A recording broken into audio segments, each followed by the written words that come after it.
Kalau belum subscribe juga segera ya, supaya kita bisa terus mengikuti channel ini dan sehingga channel ini bisa jadi berkat dalam hidupmu.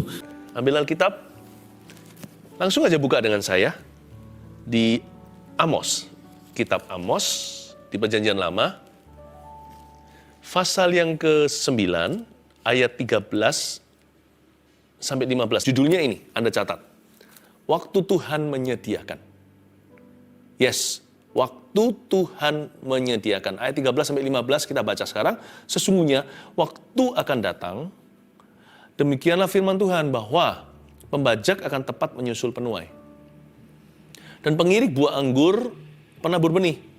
Gunung-gunung akan meniriskan anggur baru, dan segala bukit akan kebanjiran. Aku akan memulihkan kembali umatku Israel. Mereka akan membangun kota-kota yang licin tandas dan mendiaminya. Mereka akan menanami kebun-kebun anggur dan minum anggurnya. Mereka akan membuat kebun-kebun buah-buahan dan makan buahnya. Maka aku akan menanam mereka di tanah mereka, dan mereka tidak akan dicabut lagi dari tanah yang telah kuberikan kepada mereka. Firman Tuhan Allahmu. Waktu Tuhan menyediakan. Jangan salah paham. Kita memuji bukan supaya kita dapat gudangnya Allah. Kita menyembah bukan supaya kita memperoleh penyediaannya. Memuji itu bukan supaya. Memuji itu karena. Kita memuji karena Tuhan itu baik. Karena Dia adalah Allah kita. Dan kita memuji karena Dia layak untuk disembah. Tetapi, realita bagi seorang pemuji nggak bisa lama-lama. Pasti mengalami kuasa pujian itu sendiri. Karena itu saya mau bahas waktu Tuhan menyediakan, buahnya seperti apa. When God provides, what are the fruits in your life? Kalau Tuhan menyediakan dari perbendaharaan Allah, Allahku akan mencukupi segala keperluanku menurut kekayaan dan kemuliaannya di dalam Kristus Yesus. Itu buahnya seperti apa dalam kehidupan kita? Kita baca sekali lagi ayat 13, sesungguhnya waktu akan datang. Waktu Tuhan menyediakan, demikianlah firman Tuhan, bahwa pembajak akan tepat menyusul penuai, dan pengirik buah anggur penabur benih. When God provides, waktu Tuhan menyediakan tahun ini buat Anda, pekerjaan Anda, buat keluarga Anda, buahnya seperti apa?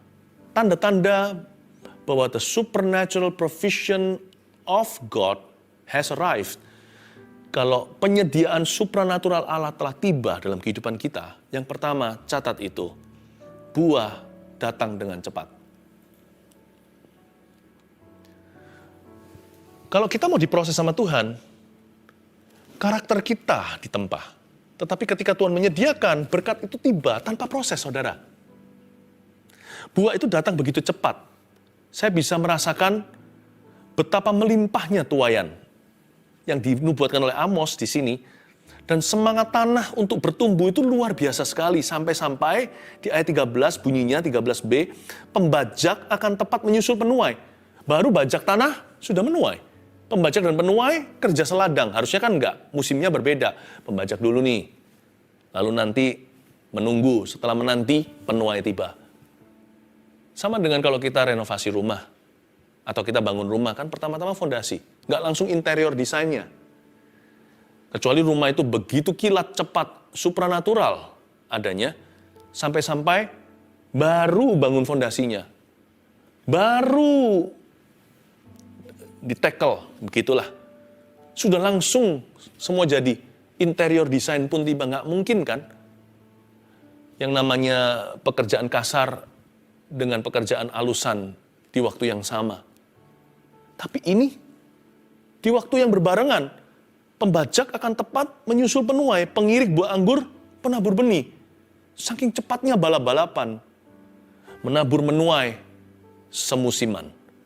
Buah datang dengan sangat cepat. Saya anggap ini adalah sebuah nubuat. Tahun ini akan terjadi percepatan itu. Akselerasi yang dari Tuhan. Momentum catching momentum. Suatu momentum, estafet momentum berikutnya, demikian luar biasa. Bukan kita jadi kecapean, kita jadi tercengang dan berkata, wow, ini kalau bukan Tuhan nggak mungkin bisa. Kok bisa selekas ini terjadinya. Ya, saya tidak ajarkan bahwa kita harus selalu mengarahkan mata kepada apa yang instan. Tetapi kalau berkat itu tiba, persediaan Allah itu bunyinya. Penuai dan pembajak sama-sama susul-susulan. Catat baik-baik, buah datang dengan cepat. Saya nggak tahu gimana akan digenapi dalam hidupmu. Tugas saya hanyalah menyampaikan. Saya biarkan jadi kepanjangan tangan Tuhan, penyambung lidahnya.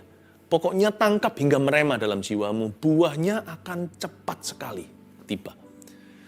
Lekas bertumbuh. Berikutnya, gunung-gunung akan meniriskan anggur baru. Dan segala bukit akan kebanjiran. Wait a minute. Gunung-gunung meniriskan anggur baru, setahu saya. Yang namanya kebun anggur itu di dataran. Bukan di gunung-gunung tinggi, di bukit-bukit bisa dataran tinggi, tetapi bukan lekuk-lekuk begitu. Harus flat tanahnya. Bisa di hawa yang dingin supaya dapat hasil yang maksimal, tapi tetap harus rata.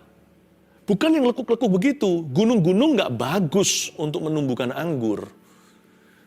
Anggur tidak tumbuh di bukit-bukit yang lekuk-lekukannya tidak bisa dijadikan hamparan kebun buah-buahan. Kedua, buah datang dari tempat yang tidak terduga. Grapevines don't grow well on mountains or high hills, but on plains, my friends. Buah kan datang dari tempat yang tidak terduga. Anda kan terkejut. Kok bisa ya ini menghasilkan? Kok bisa ya ini berhasil? Kok bisa ya?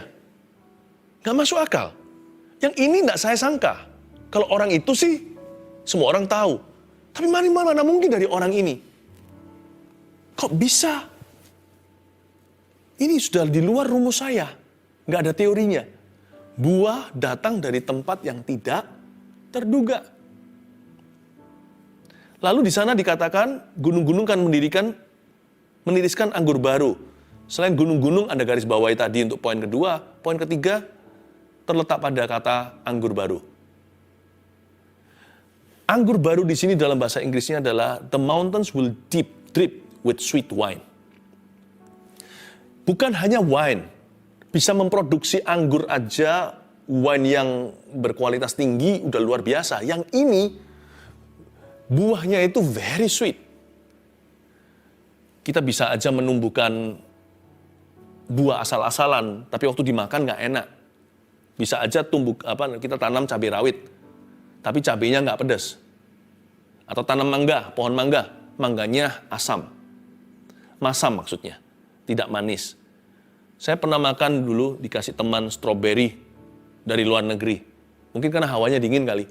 Makan itu manis sekali, nggak perlu tambah gula, tambah coklat, segar, gemuk, bulat, manis. Makanya dijual mahal. Yang ini gunung-gunung akan meniriskan anggur baru. Kata anggur baru itu new wine, sweet wine, the best wine. Catat ini yang ketiga. Waktu Tuhan menyediakan buahnya kayak apa? Buah datang dalam kualitas. Saya jadi ingat anggur di Kana. Ketika Yesus mengubah air menjadi anggur di pernikahan itu, mujizat pertama.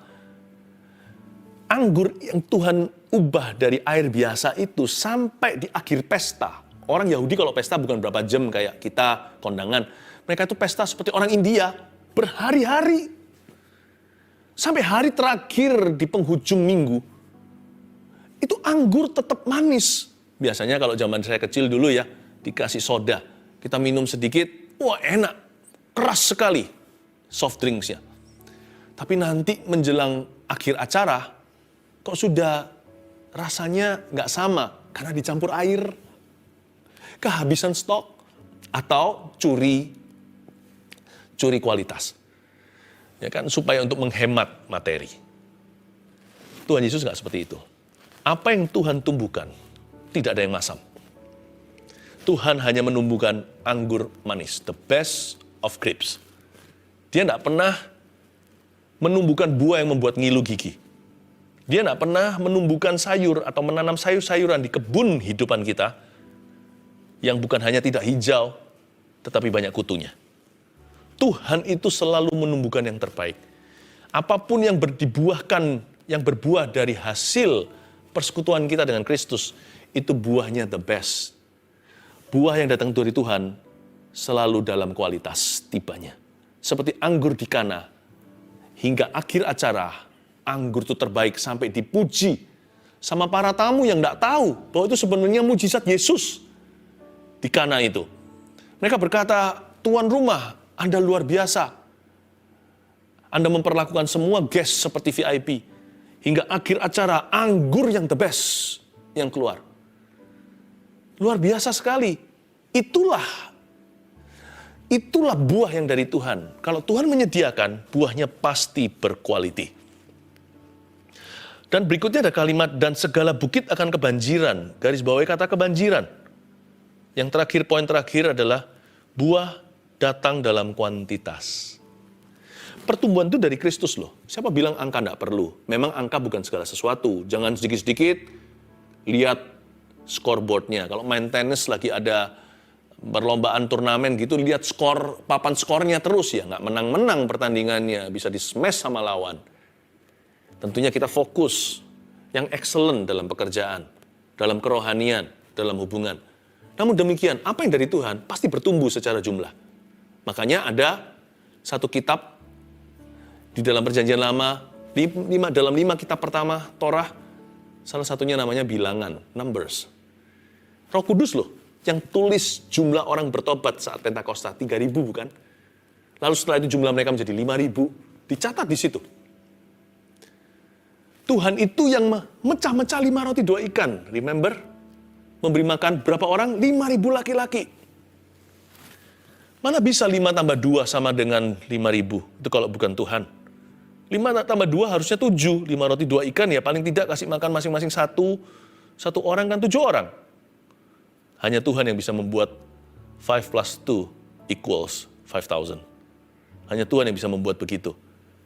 Buah datang dalam kuantitas. Saya percaya Tuhan akan tambahkan. Increase comes from Jesus. Paulus boleh menanam, Apolos menyiram, tapi Tuhan yang menumbuhkan. By the way, supaya Anda tahu, setiap kali Anda tulis kalau lagi teks seseorang, lagi chatting, mengakhiri perbincangan, Anda berkata GBU, Anda tahu arti GBU itu apa? Itu bukan denominasi gereja apa. GBU itu God bless you. May God bless you, biarkan Allah memberkatimu. Kata bless di situ artinya increase. Dengan kata lain, kalau Anda berkata may God bless you, Anda sedang mendoakan orang lain untuk di-increase oleh Tuhan. Anda sedang berkata begini, may God increase you. May God increase your business. Biar Tuhan menambahi anakmu jikalau masih menunggu momongan baru.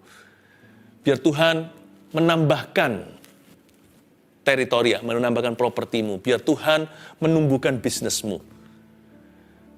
Biar Tuhan menambahkan kemenangan dalam perjalanan rohanimu. Biar Tuhan menambahkan jiwa-jiwa yang Tuhan selamatkan lewat hidupmu. Biar Tuhan semakin memperlebar gedungmu. Biar Tuhan membuat jemaat bertambah. Biar Tuhan membuatmu bertumbuh dalam segala sesuatu. Itu yang disebut buah datang dalam kuantitas. Segala bukit akan kebanjiran. Bukan hanya Tuhan bikin anggur manis, anggur yang terbaik, the best wine atau anggur baru, dari gunung-gunung itu, tetapi bukit-bukit itu banjir anggur. Seperti hulu ke hilir dari atas gunung, seperti bak urapan di kepala Harun, kejanggut jubahnya turun, itu seperti mengalir ke bawah.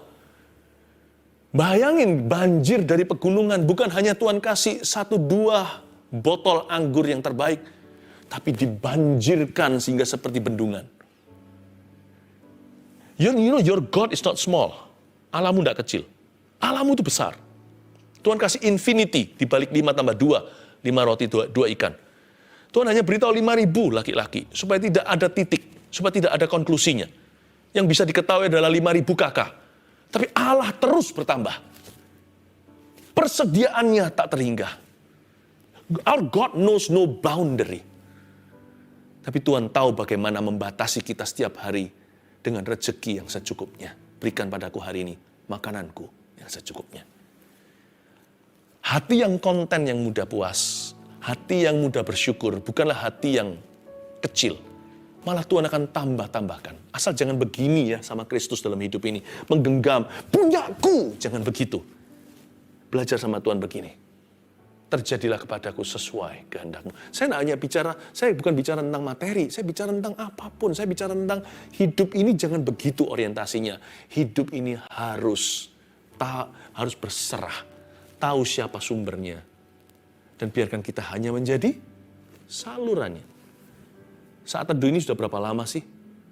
Wahyu tidak pernah berhenti, tidak pernah habis. Penyediaan itu bukan hanya bicara tentang barang atau benda, apalagi uang.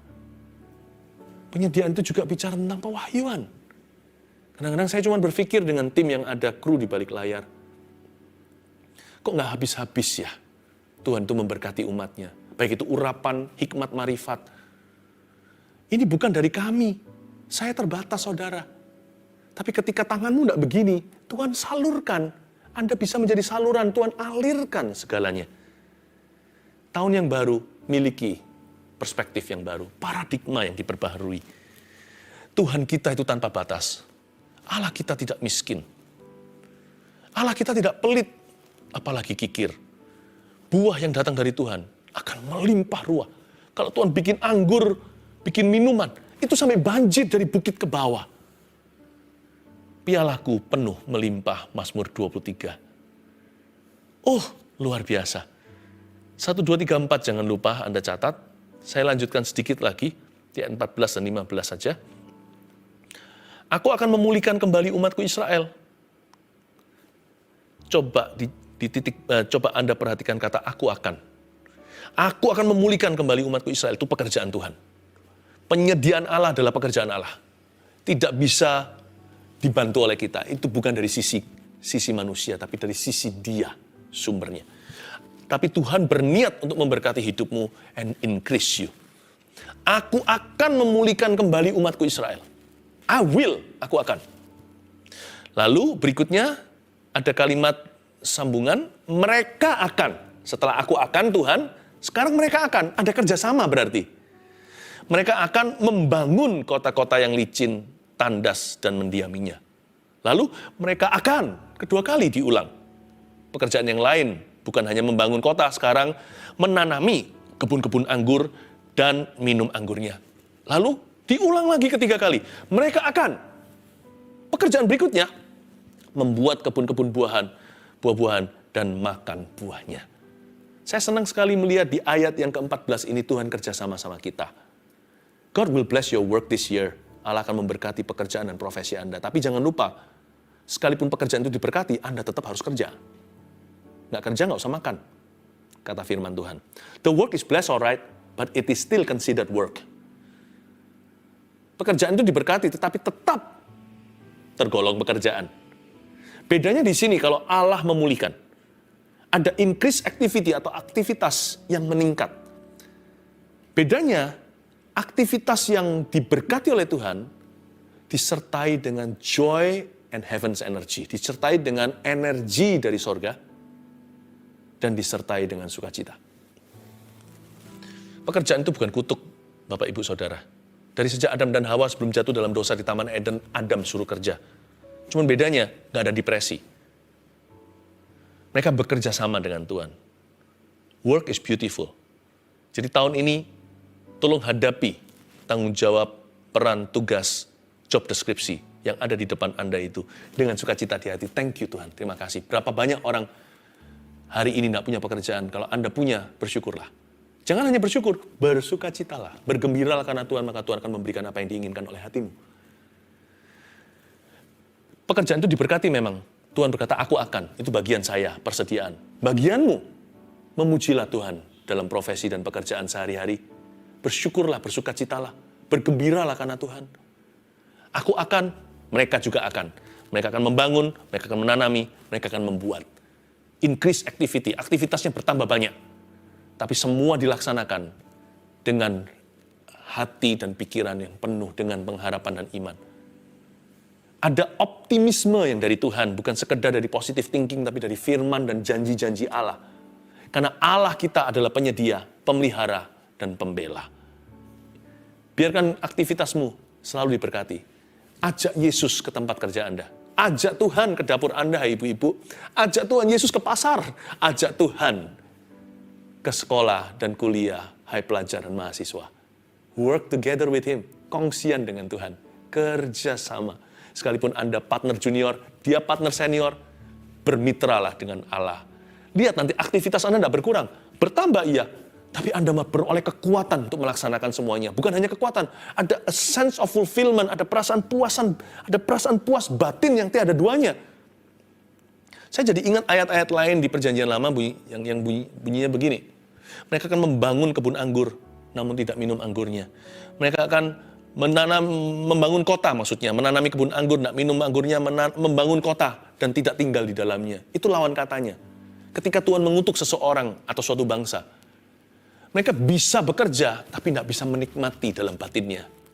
Dan juga tidak ada kenikmatan dalam hubungan. Tapi sekarang di sini beda. When God blesses someone, atau Tuhan memberkati pekerjaan seseorang, orang itu bisa menikmati, ada a sense of fulfillment, ada perasaan puas dalam batin. Salah satu karunia adalah karunia untuk bisa enjoy. Bukan berarti tanpa masalah. Stres itu perlu. Coba bayangkan kalau kita tidak ada tantangan. Hidup kita dull atau boring, bukan? Lama-lama jadi pikun, jadi orang karena nggak ada sesuatu yang dituju. Nggak ada sesuatu yang perlu, yang bisa mengasah otak kita dan menempa mental kita. Tapi segala masalah kita, every test will become testimony. Setiap ujian bisa menjadi kesaksian kalau Tuhan beserta. Bukan berarti yang penting enaknya. Waktu ikut Tuhan itu juga banyak tantangan, banyak pencobaan, bahkan penderitaan. Tapi bersama Tuhan, Dia bekerja sama dalam segala perkara, selalu mendatangkan kebaikan. Kalau Anda mengasihi Tuhan, saya mengasihi Tuhan, terpanggil sesuai rencananya untuk menjadi serupa dengan gambar rupanya. Maka apapun yang kita lalui, baik atau buruk, tidak bisa memisahkan kita dari kasih Kristus. Dan apapun yang kita alami, ujungnya adalah mengerjakan kebaikan for you and me. Mereka akan membangun kota, dan mereka juga bisa mendiaminya. Menanam kebun anggur, ikut minum anggurnya. Membuat kebun buah-buahan, makan buahnya, nggak ngilu giginya. Haleluya. Ayat 15, maka aku akan menanam mereka di tanah mereka, dan mereka tidak akan dicabut lagi dari tanah yang telah kuberikan kepada mereka. Ya, itu janji Tuhan. Dari sisi Tuhan lagi, selalu Tuhan itu Alfa Omega. Tuhan yang bekerja, aku akan, lalu bagian kita di tengah. Mereka akan. Lalu ditutup dengan Tuhan Yesus lagi. Aku akan menanam mereka di tanah mereka. Aku akan muncul lagi. Omega kali ini berkata begini. Dan mereka tidak akan dicabut dari tanah yang telah kuberikan kepada mereka. Berkat itu datangnya dari Tuhan. Susah payah tidak menambahinya. Firman Tuhan Allahmu. Sekali lagi saya ingatkan ya. Sekalipun saya bicara tentang provision, persediaan. Ingat. Hati kita hanya bisa percaya, tidak boleh menuntut. Hati kita bisa klaim firman, tapi jangan pernah marah sama Tuhan atau kecewa karena jalan yang lebih tinggi dari jalan kita. Jangan terburu-buru, jangan tergesa-gesa, jangan hakimi sebelum waktu, bahkan jangan hakimi sama sekali. Percayalah kepada Tuhan dan jangan bersandar pada pengertianmu sendiri. Yang penting, memuji Tuhan itu karena, bukan supaya. Karena format pujian atau praise and worship yang tertinggi, atau hati yang menyembah, yang terindah adalah menyembah Tuhan. Karena Tuhan layak untuk kita sembah. Karena itu di akhir daripada pengajaran ini, kalimat terakhir Tuhan adalah firman Tuhan Allahmu. Itu saja yang penting, bukan? Bukan berkatnya, bukan penyediaannya. Bukan the provision, but the provider dengan P huruf besar. Dia berkata, akulah Tuhan Allahmu. That's all that you need. Saya jadi ingat Mazmur 23. Tuhan adalah gembala. Tuhan adalah gembalaku. Takkan kekurangan aku. Dengan kata lain, Tuhan adalah gembalaku. Itu saja yang perlu ku tahu. Dan itu lebih dari cukup bagiku. Ada yang lagi, ayat berkata begini. Kasih karuniaku cukup bagimu. Kata Tuhan pada Rasul Paulus ketika dia bergumul dengan sebuah penderitaan jasmani. Bukankah begitu? Tuhan adalah gembalaku. Itu saja yang perlu ku tahu. Itu cukup bagiku. Itu maksudnya firman Tuhan Allahmu. Akhirnya kembali semuanya kepada hubungan. Akhirnya ujungnya Tuhan berkata, sudah kau dengar janji ini. Now look at me, lihat aku. Akulah Tuhan Allahmu. That's ultimate beauty. Itulah keindahan tertinggi. Menyembah dan memuji Tuhan, sayang sama Tuhan dan cinta. Bukan demi memperoleh penyediaannya, tapi karena Dia adalah Tuhan dan Allah kita. Dan ini kabar baiknya. Karena Dia adalah Tuhan Allahmu, Dia pasti akan memeliharamu. Burung pipit di udara, Dia pelihara. Bunga di padang, Dia hiasi. Bagaimana dengan hidup Anda? Bukankah lebih berharga daripada burung pipit yang dijual berapa duit? Hidupmu, Kristus mati baginya. Jangan merasa tertinggal, jangan merasa diabaikan. Anda disayang oleh sorga. Terimalah pemeliharaannya. Semua permohonan doa masukkan sekarang, khususnya kalau Anda bergumul secara finansial, bergumul dalam pekerjaan. I really want to pray for you. Mari kita sama-sama berdoa, apapun tapi, gak hanya itu. Segala pergumulan, Allah kita itu juru selamat semua.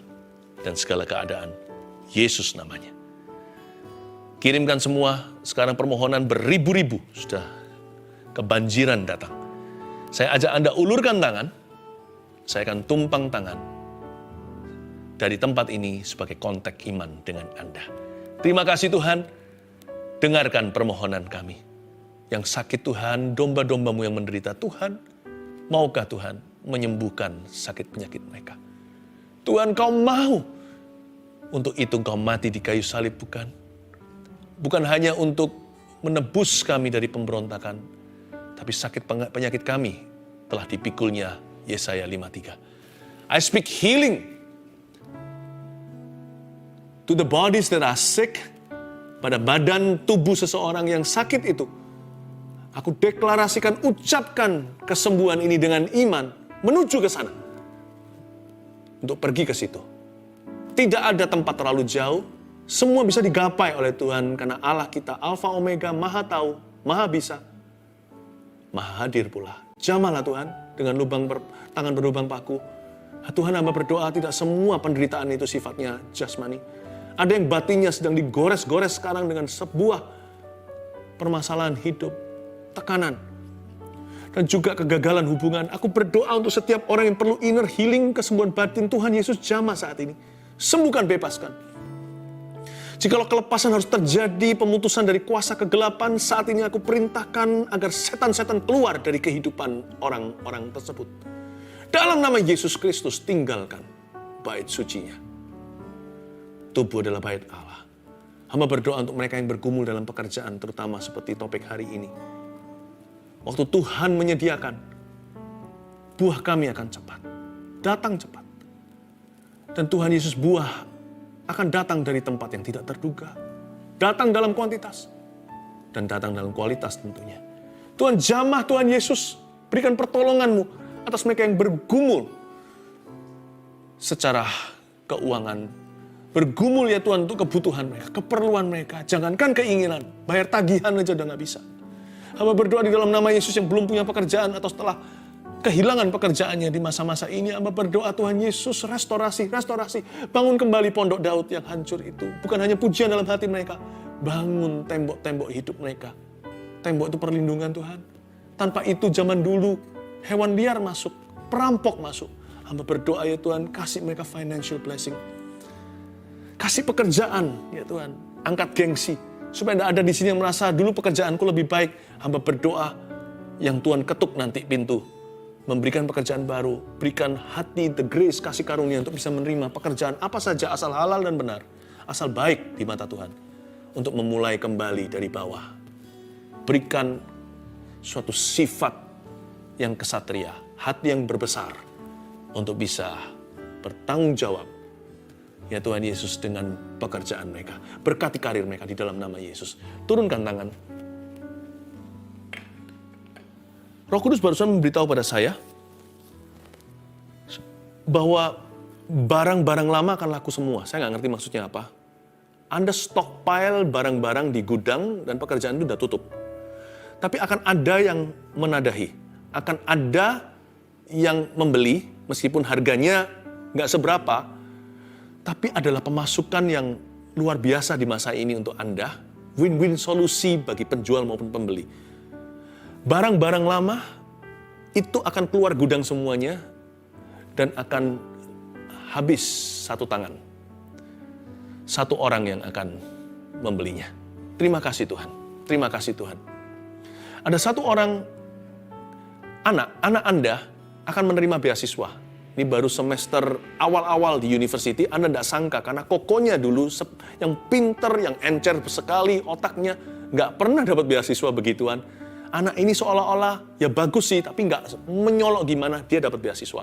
Ini adalah bukti pertolongan Tuhan bahwa Tuhan membantu keluarga Anda. Terima kasih Tuhan. Ada satu orang yang di sebelah sininya bengkak seperti kalau menelan itu sakit setengah mati, seperti ada sesuatu yang besar di sini. Itu sebenarnya dari giginya yang bermasalah. Aku tengking infeksi itu di dalam nama Yesus Kristus. Infeksi itu akan pergi. Jangan dibiarkan ya. Siapapun Anda yang sekarang kena marifat ini, jangan dibiarkan, cepat ditreat itu giginya. Karena infeksi jangan sampai komplikasi. Saya bukan dokter, pengetahuan umum sih. Aku tengking infeksi itu di dalam nama Yesus, Anda tidak akan menderita lagi sakit seperti ada benjolan di sini. Tapi gigi itu cepat ditreat. Cepat pergi ke dokter gigi, langganan Anda, cepat diselesaikan masalah. Ada yang Tuhan sembuhkan, ada yang tanggung jawab Anda. May God bless all of you. Terima kasih Tuhan, terpujilah namamu. Tunggu. Tidak sedikit ini, ada beberapa ini. Hutang kredit card. Tuhan hamba minta, kalau itu Anda, ulurkan tangan. Jelas-jelas barusan Roh Kudus taruh di hati saya, hutang kredit card akan Tuhan bantu selesaikan. Ulurkan tangan. Di dalam nama Yesus Kristus hamba berdoa, ampuni ya Tuhan, kecerobohan, keteledoran, keberanian yang tidak beralaskan. Untuk memakai alasan hutang piutang dengan menggampangkan uang yang bukan miliknya. Tuhan Yesus cabut kutuk ini dari kehidupan mereka, kesalahan ini, ampuni ya Tuhan. Hamba berdoa di dalam nama Yesus, Tuhan buka jalan. Tidak perlu saya marifat nubuat. Ada sesuatu yang terjadi saat ini ketika kita berdoa, doa orang benar dengan yakin didoakan besar kuasanya. Tuhan Yesus angkat masalah ini. Berikan jalan baru bagi mereka di dalam nama Yesus Kristus. Haleluya. Mungkin perlu dikurangi tuh kredit cardnya yang nggak perlu. Dan jangan lagi bermain dengan api. Akan banyak yang selesai. Dalam waktu 1, 2, 3 bulan ini, Anda akan semua keluar dari hutang kredit card yang Anda telah terjerumus cukup dalam. But learn from the lesson. Belajar dari pelajaran berharga ini, jangan diulangi lagi. Be wise lain kali. Untuk apa-apa, jangan gampangkan uang orang, bukan uang Anda. Haleluya, Tuhan menyertai. Thank you Jesus.